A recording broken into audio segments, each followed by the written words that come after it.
बात्या प्रभाव रे आज उत्तर ओडिशा रे आरंभ हो जाइछि वर्षा। खेतरु धान संपूर्ण अमल होई नथिबारु चासी कूल हताश होई पड़िछि।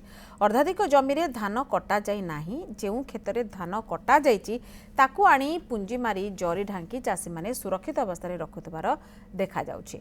ए संपर्क रे अधिक सूचना देउछन्ते हम प्रतिनिधि ब्रजपाणी।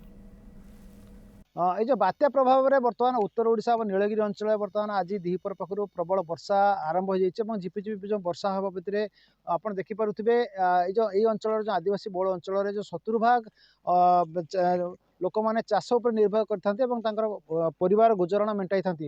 आज हठात वर्षा आसी वर्षा लोक मैंने किसी धान भी काटी देते किसी धान काटिया से जो धान गुड़िक बांधी से संग्रह कर लगी जेहेतु आज वर्षा आरंभ हो ठीक समय से सुरक्षित अवस्था न रखिए ताहले प्रबल क्षति हबार संभावना भी रही।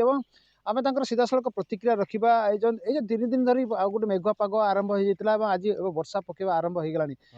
चलित वर्ष भी वर्षा कम अच्छी बहु कष्ट लोक चाष कम आरंभ पानी बहर चाष कर वर्षा तो एमती आसला निहाती तो अमल करते पड़ो ना वर्षा तो एमती हैरान कर दौर वर्षा बहुत असुविधार सम्मुखीन कर आउ जड़े भी चाषी अच्छा ये आज देखुचे वर्षा पकेवा आरंभ हो गलानी कारण बात्या प्रभाव में हूँ तो आगु को वर्षा बढ़िया संभावना भी रही पारे। हम तो देखुं आम के कष्ट करुचे ए वर्ष तो पानीपाग भी बहुत कम था पानी आम तो एत सुविधा थी केनाल पानी कम आसाला बहुत दिन सारी माने परिश्रम कर केनाल पानी मड़े जहाँ भी धान होर बात्या आसी पहुँची गलानी। आम देखुचे बहुत धान कंचा भी अच्छी कटा भी जाए हाँ किस आग पछ सब बाहर वर्षार अभाव जो सब होता फिर पाचिला धान बेले जब वर्षा हम आम कौन कर पाचिला धान बेले जदि वर्षा हम कौन बा करें गोटे असहाय अवस्था पानी पशिले बहुत गजा गजा हो संभावना रही।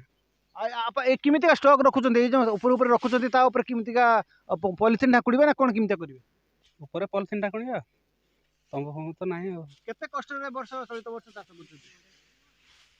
तो बहुत कष्ट बहु कष्ट से रही गोटे असहाय निजर प्रकाश कर भी अंचलवासी को गोटे सचेतनतार वार्ता दबु जे शीघ्र वर्षा जदि आग को बढ़े धान गुड़ी को शीघ्र नहीं पुंजी कर दिंतु पॉलिथिन ढाकुड़ी दिंतु आम जदि आग को वर्षा हम ताहले नीलगिरी अंचल चाषी कूल गोटे हताश भाव आसो जना पड़ी। नीलगिरी ब्रजकिशोर पाणी न्यूज़ 7।